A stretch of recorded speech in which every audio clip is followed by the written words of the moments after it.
안녕하세요 여러분. 오마인 코리안ကနေပြီးတော့ပြန်လည်ကြိုဆိုလိုက်ပါတယ်။ဆရာတို့အခုအသက်အတန်အကူပြောင်းနေလောက်လာတာအခုဆိုလို့ရှိရင်အပိုင်း၄ကိုရောက်ပြီပေါ့နော်။ဆိုတော့ဒီအပိုင်းလေးမှာလည်းပဲဘယ်လိုမျိုးထပ်ပြီးတော့မှတ်သားစရာတွေထပ်ပြီးတော့တွေ့ရုံနဲ့ဆိုတာကိုဆရာနဲ့အတူတူကြည့်လိုက်ရအောင်နော်။ကဲဒါဆိုရင်ဆရာတို့အပိုင်းလေးကိုကြည့်ရအောင်နော်။အဲ့တော့အပိုင်းလေးမှာဆိုလို့ရှိရင်ဆရာတို့နံပါတ်9ကိုရောက်သွားပြီနော်။နံပါတ်9မှာအဲ့တော့ဘာလေးလဲဆိုလို့ရှိရင်ဆရာတို့ဟာတက်နဲ့ဂါနဲ့ပဲဖြစ်ဖြစ်ဂါတက်နဲ့ဟာနဲ့ပဲဖြစ်ဖြစ်အဲ့တော့ပြောချင်တာကဂါနဲ့ဟာနဲ့ဟာနဲ့ဂါနဲ့ဒီလိုမျိုးတွေ့တဲ့အခါမှာတဲ့ဘယ်လိုအတန်ပြောင်းသွားလဲဆိုလို့ရှိရင်ခဆိုတဲ့အတန်ပြောင်းသွားတယ်အဲ့တော့ဂါဆိုတဲ့အတန်လေးတယ်သူနဲ့ဆန့်ကျင်ဘက်ဟာဆိုတဲ့အတန်လေးကပျော့တယ်အဲ့တော့အဲ့လိုမျိုးဂါကနေဟာကနေဂါကိုအကူအပြောင်းလုပ်တဲ့အခါမျိုးမှာဇာတ်ဒီအတန်လေးကဂါရဲ့အတန်ပျော့ဖြစ်တဲ့ခဆိုတဲ့အတန်ကိုပြောင်းသွားတယ်ဒါမျိုးလေးဖြစ်သွားတယ်ပေါ့နော်အဲ့တော့အောက်မှာအလွယ်မှတ်မယ်ဆိုရင်ဒါဂါနဲ့ဟာနဲ့ပဲတွေ့ဟာနဲ့ဂါနဲ့ပဲတွေ့ဟာအတန်ကခတန်ဖြစ်သွားတယ်ဒါဆိုနမူနာလေးကြည့်ရအောင်နော်အဲ့ပထမတစ်ခုကကြတော့ဆရာတို့ဆာအဲငါတက်ဆင်းခါအာဂါတက်ဂါနောက်ကဟဲရှိမယ်ယိုရှိမယ်ဆင်းဂါ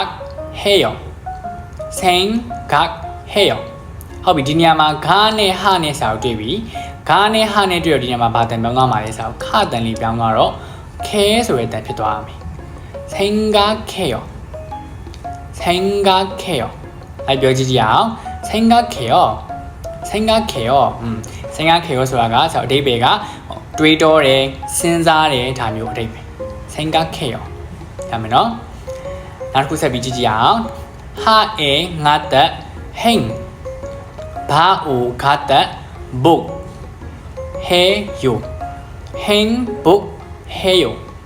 행복해요ဒီနေရာမှာတူတူပဲဂါနဲ့ဟာနဲ့တွေ့တဲ့အခါမှာဒီနေရာလေးမှာဆိုခတန်လေးပြောင်းသွားတော့ခဲဆိုတဲ့တန်ဖြစ်သွားရမယ်အရှိမဘိုပဲကြံခဲ့မယ်ဖတ်လိုက်မယ်ဆိုရင်행복해요 행복해요ရမယ်နော်행복해요ပျော်ရွှင်နေပျော်ပါတယ်ဆိုတဲ့အဓိပ္ပာယ်행복해요ရမယ်နော်ဒါဆိုတော့တစ်လုံးဆက်ပြီးကြည့်ရအောင်နောက်တစ်လုံးကကြာဆရာတို့ဒီ drama ရဲမှာကြားဘူးနေကြစလုံးတစ်ခုပေါ့နော်အဲ့တော့차우 가다 축နောက်ကဟာရှိမယ်ဟဲရောရှိမယ်ဒီနေရာမှာလည်းတူတူပဲဂါနဲ့ဟာနဲ့တွေ့တဲ့အခါမှာဒီနေရာမှာဆရာတို့ကခါဆိုတဲ့အတန်လေးဖြစ်သွားရမယ်축하해요 생일 축하해요ဒါမျိုးကြားဖို့မှာပေါ့နော်ဂုဏ်ပြုပါတယ်ဂုဏ်ယူပါတယ်ဆိုတဲ့အဓိပ္ပာယ်축하해요 축하합니다ဒါမျိုးပြောရဲပေါ့နော်အဲ့တော့ဆရာတို့ကြည့်မယ်ဆိုလို့ရှိရင်ဒီစလုံးလေးတွေကကိုကတကယ်လို့ပေါ့နော်ကိုရဲ့အတန်ကတကယ်ဂါဘုတ်ချုပ်ဆိုပြီးတော့ဂါအတန်လေးအတက်ကလေးဂါတက်အတန်လေးဆုံးခဲ့ရဆိုရင်အနောက်ကဟာကိုတွားကူးဖတ်တဲ့အခါမှာသူ့အလိုလိုနေဆရာတို့ဒီခအတန်လေးပြောင်းသွားတယ်ပေါ့နော်ဒါနီးစနစ်အရာဆရာတို့ကမှတ်တာဆိုပေမဲ့တကယ်တမ်းကိုယ့်အတန်အတွက်ကလည်းတကယ်တမ်းဂါအတန်လေးဒါဆုံးခဲ့တယ်ဆိုရင်ဟာကိုတွားကူးဖတ်တဲ့အခါမှာဟလာခဆိုတဲ့အတန်လေးပြောင်းသွားလိမ့်မယ်ဟိုပို့ပြီးတိတာကဆိုတော့နောက်တစ်ခုလာမယ်နံပါတ်8မှာပို့ပြီးတိတာလိမ့်မယ်အဲကြလို့ရှိရင်ပို့ပြီးမြင်အောင်လိမ့်မယ်ပေါ့နော်ဟောဒါကတော့ဆရာတို့ဒီနီးတိုင်းလိုက်ဖတ်ရမယ်ဆိုပြီးမှတ်ထားတာမို့လို့ကဲအဲ့ဆိုနောက်တစ်လုံးဆက်ပြီးကြည့်ကြည့်မယ်အော်ရှိမယ်တာအော်တော်နောက်ကဟာလေးရှိတော့တော့ခါအေဂေအော်တော့ဂေဒီညမှာအတူတူပဲဟာနဲ့ခါနဲ့တွေ့ရတဲ့အခါမှာအနောက်ကခါအတန်လေးကပျော့သွားတော့ခဲဆိုတဲ့အတန်လေးဖြစ်ပြရမယ်အော်တော့ခဲ어떻게ဒါလည်းကြားဖို့ဝင်ထင်တယ် 어떻게ဟုတ်ပြီဒီလိုပုံစံမျိုးပဲဆိုအတန်တွက်ကအတူတူပဲဂါလေးကအရောက်သွားတယ်ဟာကအပေါ်ရောက်သွားတယ်အတူတူပဲခဲဆိုတဲ့အတန်လေးပဲဖြစ်ပြရမယ် 어떻게ဘယ်လိုလုပ်ရမလဲဘယ်လိုလုပ်မလဲဆိုတဲ့အဓိပ္ပာယ်ပေါ့နော် 어떻게အဲ့တော့နှစ်ခုကကွာခြားချက်လေးရောရှိရပေါ့နော်နောက်ပိုင်း grammar တွေသင်တဲ့အခါမှာတော့ပို့ပြီးတော့ရှင်းရှင်းလင်းလင်းသိလိမ့်မယ်အခုကတော့ဘယ်လိုလုပ်ရမလဲဘယ်လိုလုပ်မလဲဆိုတဲ့အဓိပ္ပာယ်လေးပဲမှတ်ထားရင်ရပြီပေါ့နော် 어떻게နောက်တစ်ခုဆက်ပြီးကြည့်ကြအောင်မာအာနာဟာတက်လေးရှိရယ်မန်နောက်ကကိုသူလည်းပဲဟာတက်ကလေးကနေပြီးတော့ဂါကိုတွားကူတော့ဒီညမှာခိုးဆိုတဲ့တန်လေးဖြစ်သွားတယ်မန်ခိုအရှိမဆိုတော့မာအာနာတက်လေးကျန်ခဲ့ရပေါ့နော်အဲ့ဒီအတွက်ကြောင့်မလို့မန်ဆိုတဲ့တန်ထွက်ပြရမယ်မန်ခို잘하고 있어요. 나솔롱 지지야. 나오 하다 노 고 구파도 코 놓고 놓고 အဓိပ္ပာယ်ကကြတော့အပေါ်ကမန်းခိုဆိုတာကများပြီးတော့ဆိုရဲ grammar ဆက်ထားတဲ့အဓိပ္ပာယ်ပေါ့နော်များပြီးတော့အောက်ကတစ်ခုကကြတော့ 놓고 ဆိုတာကကြတော့ဒီထားပြီးတော့ဆိုတဲ့အဓိပ္ပာယ်ပေါ့နော်ထားပြီးတော့ go ဆိုရဲ grammar လေးဆက်ထားတယ်သူရဲ့အဓိပ္ပာယ်ကထားပြီးတော့ဆိုတဲ့အဓိပ္ပာယ် 놓고 ပြောချင်တာကခအတန်ထွက်ပေးရမယ်ဆိုတဲ့အဓိပ္ပာယ်နော်ခိုဆိုတဲ့တန်လေးထွက်ပေးရမယ်အဲဆိုရင်ဟာနဲ့ခါနဲ့ပဲတွေ့ခါနဲ့ဟာနဲ့ပဲတွေ့ခအတန်ပြောင်းပေးရမယ်ဒါဆိုအစအနေပြန်ပြီးဖတ်ကြည့်အောင်ဆရာတို့နော်အဲ့တော့생각해요 행복해요 축하해요 어떻게 많고 놓고 잘했어요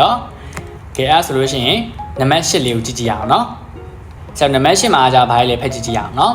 အဲ့တော့ဟာတဖေဘာနဲ့တွေ့ရခါဘာတက်ကိုဟာနဲ့တွေ့ရခါဒါလည်းအတူတူပဲဟာနဲ့ဘာနဲ့ပဲတွေ့ဘာနဲ့ဟာနဲ့ပဲတွေ့ဘာဆိုရဲအတန်ကလေးတယ်သူ့ရဲ့အတန်ပြောဖြစ်တဲ့ဖဆိုရဲအတန်ပြောင်းသွားတယ်အဲ့တော့ဘာဆိုရဲအတန်ကအတန်လေးကြီးအတန်ပြင်းကြီး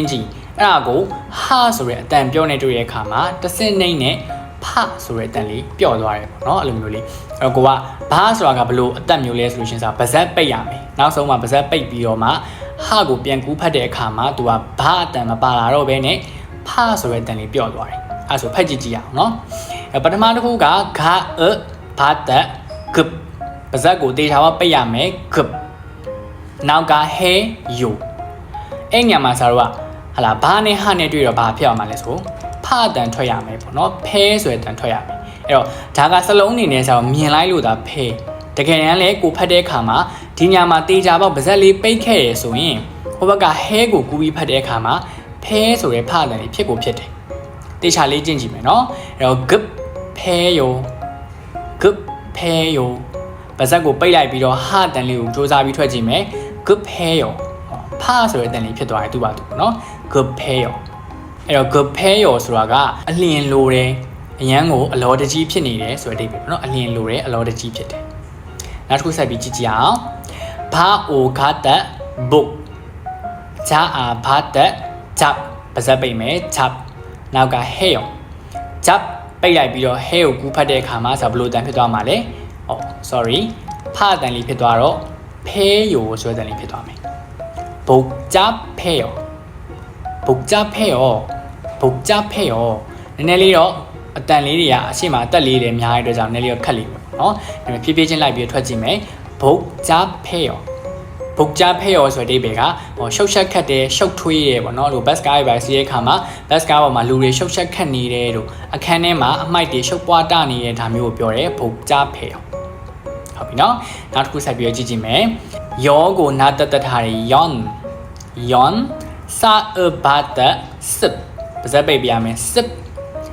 ဟာတော့ခုဖတ်မယ်ဖေယုံယွန်စစ်ဖေယုံယွန်စစ်ဖေယုံ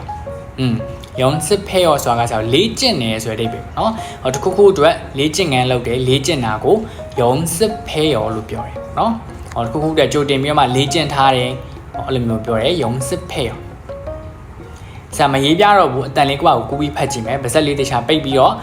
ဟာအတန်လေးကူးဖတ်ကြည့်မယ်ပေါ့နော်ဆက်ကြည့်ကြည့်မယ်ဒါအဲတဲ့ဒါအာဘတ်တက်ဒပ်ဟဲကိုကူးဖတ်မယ်ပါဇက်လေးပိတ်ပြီးတော့ဟဲကိုကူးဖတ်မယ်ဒေဒပ်ဖေယုံဒေဒပ်ဖေယုံဒါမယ်နော်ဒေဒပ်ဖေယုံဆိုတာကအဖြေဖြေတယ်ဆိုတဲ့အဓိပ္ပာယ်ပေါ့နော်မေးကိုမေးလိုက်လို့အဖြေဖြေတယ်ဒေဒပ်ဖေယုံနောက်တစ်ခုကကြတော့ဒါအာဘတ်တက်ဒပ်ဒါအာဘတ်တက်ဒပ်ဟဲယုံအရှိကဒပ်အနောက်ကလည်းဒပ်ဒါပေမဲ့သူကကြောင့်ကူကြီးဖတ်မယ်ဒီညမှာဆိုတော့ဖတန်လေးပြောင်းသွားတော့ဒပ်ဒပ်ဖေယုံ답답해요ကြားဘူးမယ်ထင်တယ်နော်မွန်းကြက်လိုက်တာအဲ့လိုအဓိပ္ပာယ်နော်မွန်းကြက်တယ်ကြက်တီးတယ်ဆိုတဲ့အဓိပ္ပာယ်မျိုး 답답해요 ရမယ်နော် 답답해요 နောက်တစ်ခုဆက်ကြည့်ကြည့်အောင် if 하아가다 학နောက်က 하다 if hak hada ဒီမှာဆိုအရှိတုန်းကတင်ထားတဲ့ဂါတက်လေးလည်းပြန်ပါလာတယ်ဘာတက်လေးလည်းပြန်ပါလာတယ်သူနှစ်ခုစလုံးကဘာနဲ့ကူးမှာလဲဆိုဟာလေးတွေကိုကူးမှာသတိထားကြည့်ဘာနဲ့ဟာနဲ့ဆိုရင်ဒီထဲမှာဆိုဘာတန်ထွက်ပေးရမှာလဲဖာဆွဲတန်လေးဖြစ်ပေးရမယ် ခါနဲ့ဟာနဲ့တွေ့ရခါမှာခါဆိုတဲ့တန်လေးဖြစ်ပြမယ်အဲ့တော့စာဖတ်မယ်ဆိုလို့ရှိရင်ဤဖခါတာ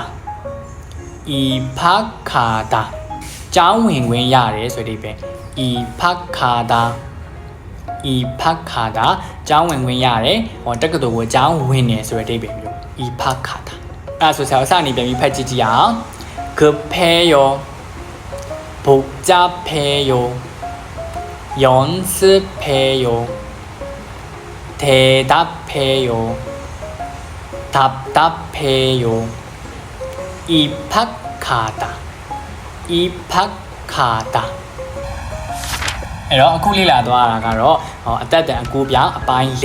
နံပါတ်9နဲ့နံပါတ်10ပေါ့နော်အဲဆိုတော့အသက်တန်ကူပြောင်းလုံရင်းနဲ့မတိတာရှိရင်နားမလည်ရရှိလို့ရှိရင်လည်းပဲ comment မှာတော့၎င်းဒီ message မှာတော့၎င်းလာရောက်ပြီးတော့မြင်မြန်ထားလို့ရပါတယ်အဲဒါဆိုလို့ရှိရင်တော့နောက်ထပ်အပိုင်း9မှာပြန်ပြီးတော့တွေ့ကြမယ်နော်အညော